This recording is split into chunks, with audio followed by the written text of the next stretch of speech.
with all of the negative shit going on right now in the country, with all these riots and these protests and burning cities down, it is finally reassuring to get some good news from the world of sports. Negotiations for how and when the NBA will return have continued throughout this week.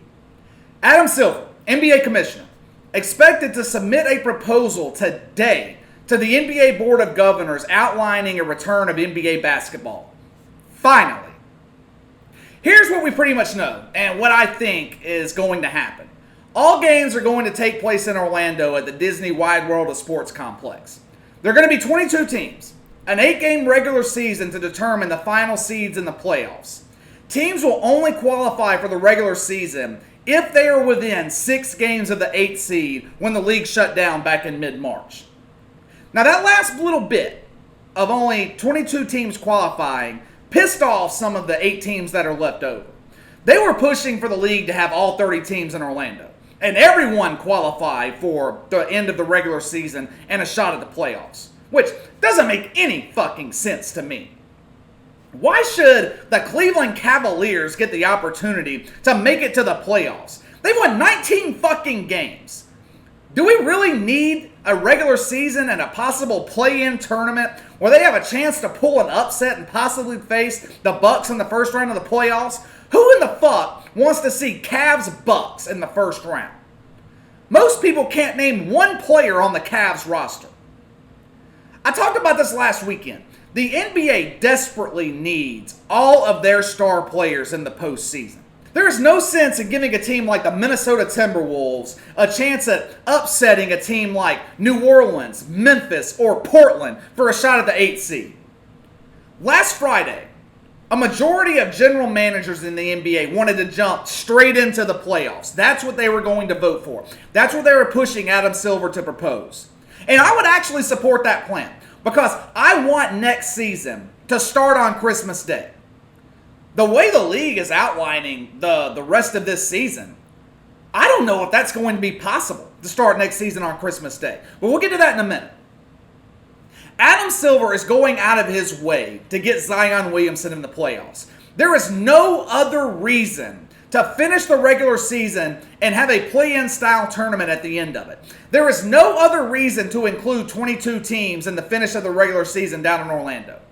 Do we really need to determine if the Sacramento Kings are a playoff team?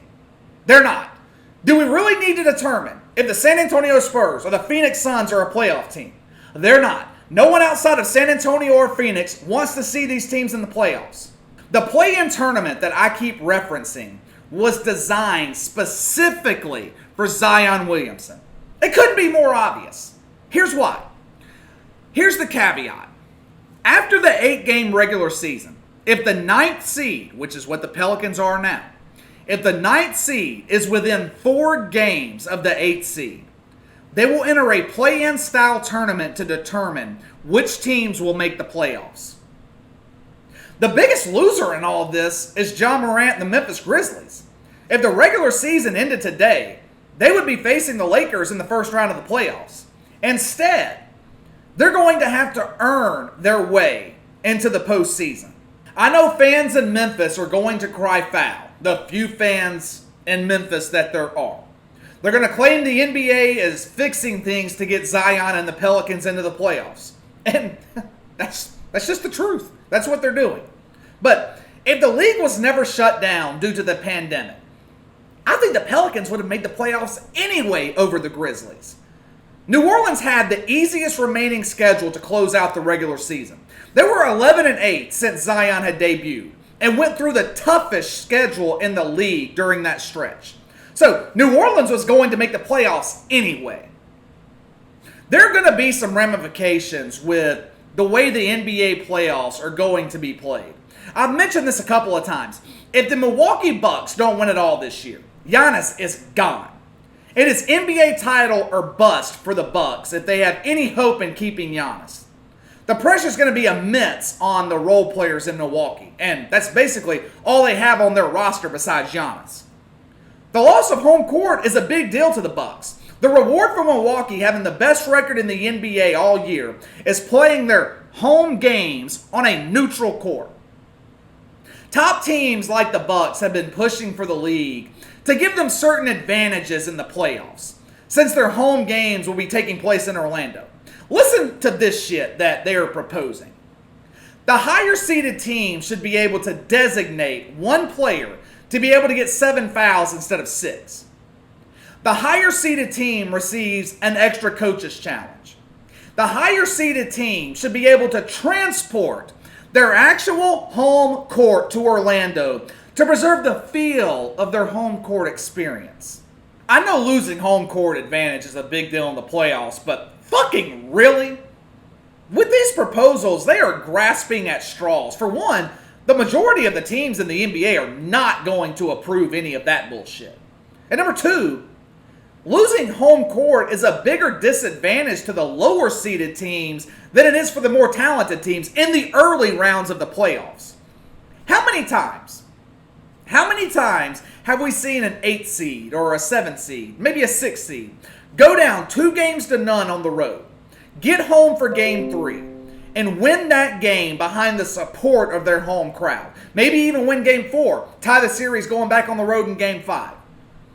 The neutral site in Orlando is more detrimental to the lower seeded teams like Orlando or New Orleans than it is for Milwaukee and Los Angeles in the early round of the playoffs. Now, once you get into the later rounds, I agree.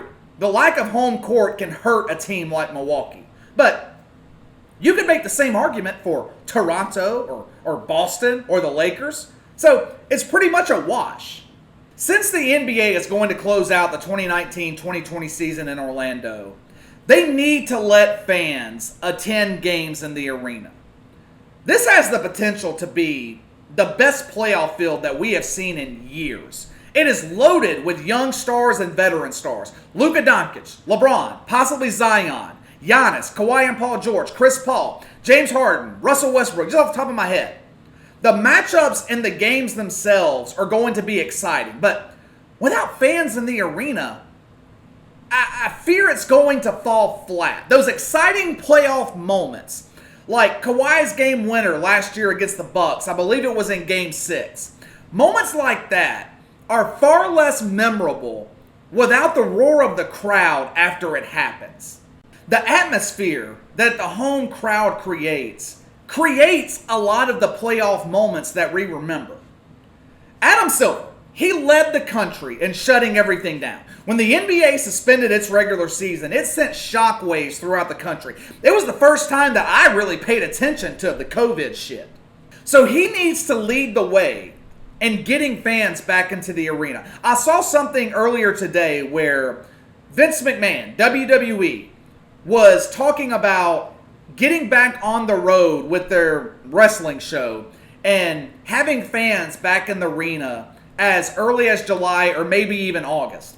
So if professional wrestling can have fans in the arena, why can't NBA playoff games have fans in the arena? Not to mention the fact that I don't see anybody talking about coronavirus and all these people rioting and protesting in the streets. I don't hear anybody talking about social distance in New York City with people tearing down stores and breaking into things. I know they're not standing 6 feet apart. So if we're not talking about it there, how come we can't have NBA fans in an arena that are not 6 feet apart? Doesn't make sense to me. Going into the playoffs this year, this is going to be the first time ever where damn near every team is going to be 100% healthy. I've seen where people have been saying that whoever wins this championship, they're going to have an asterisk beside it. I feel like it's the complete opposite. By the time the playoffs start, these guys are going to have had 3.5 months to rest and get healthy. Take a guy like JJ Redick, for example, in New Orleans. He was injured, missing time when Adam Silver shut the fucking league down. He will be back 100% once the season begins. Portland, another team that is going to be dangerous. I think Portland's the biggest threat to New Orleans for the 8th seed, not Memphis. For the first time this season, their starting front court of Nurkic and Zach Collins will be healthy and will play. Dame Lillard and the Blazers, when fully healthy, are one of the more dangerous teams in the Western Conference. Hell, they made it to the Western Conference Finals last year. Like I said, this has the potential to be one of the better playoffs that we have seen in recent memory. with all teams being 100% healthy going in. But as good as it's going to be, I feel like the NBA is making a huge mistake with the timing of everything. This is one of the reasons I was skeptical of any finish to the regular season. With play resuming on July 31st, they're going to start with that 8-game regular season. The majority, or actually almost all of the playoffs, are going to be pushed into September, with the NBA Finals finishing up in the middle of October, which means the best parts of the NBA playoffs are going to be going on right in the heart of NFL season. This is why I thought the league should be starting right now, early June, because now there's nothing Adam Silver can do to avoid this from happening. I mean, what the fuck is he going to do? Only play playoff games on Tuesday, Wednesday, and Friday? The Monday night and Thursday night schedule for the NFL is loaded early in the season. First 6 weeks of the year on Monday and Thursday night football. Here are the quarterbacks that are going to be featured. Tom Brady, Drew Brees, Patrick Mahomes, Lamar Jackson, Aaron Rodgers, Big Ben, Deshaun Watson, Joe Burrow, Baker Mayfield. Star. Now, if you're like me, you'll be watching both the NFL and NBA at the same time. But most people are not like me. Most people are not going to do that. Most of the country, if they had the choice of watching Deshaun Watson versus Patrick Mahomes, Texans Chiefs, or LeBron James versus Kawhi Leonard, Lakers Clippers, they're going to choose the NFL.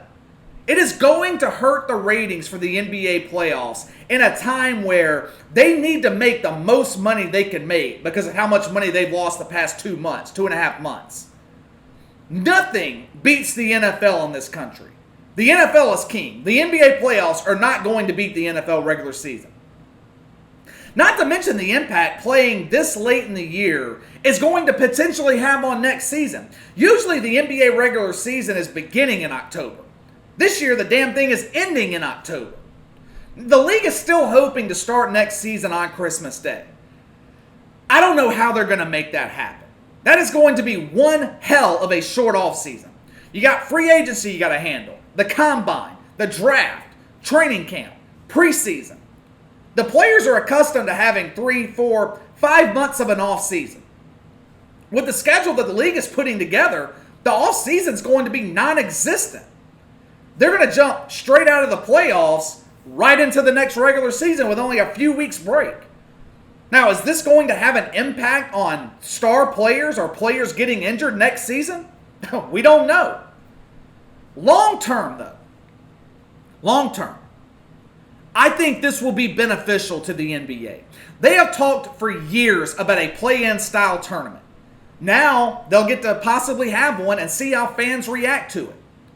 Next season is going to be really important. I have always thought the NBA season should start on Christmas Day and end before Labor Day. Run December to August.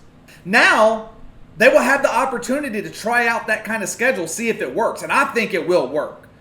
I believe regular season ratings will be better with the league running pretty much unopposed to the NFL for the majority of the 82-game regular season. The playoffs, of course, will be unopposed. You won't have to deal with March Madness in March. I think that type of schedule will be more beneficial to the NBA. And you have the NBA Finals end right before or right around Labor Day at the start of college football season. All right, that's all for today. Make sure to hit that like and subscribe button for me. Click the notification bell to receive all notifications from the channel. Appreciate you guys that have already done so. The numbers on the channel are up across the board the last couple of weeks. I appreciate you guys out there for all the support. Leave me a comment in the section below. Give me your thoughts on the return of the NBA. Do you think the NBA playoffs will be better than ever this year with everyone 100% healthy going in? And should fans be allowed in attendance? Let me know what you think. You can follow me on Twitter at KC_BTL84. If you have any questions, email them to BTLKC84@gmail.com. I will see you guys next time.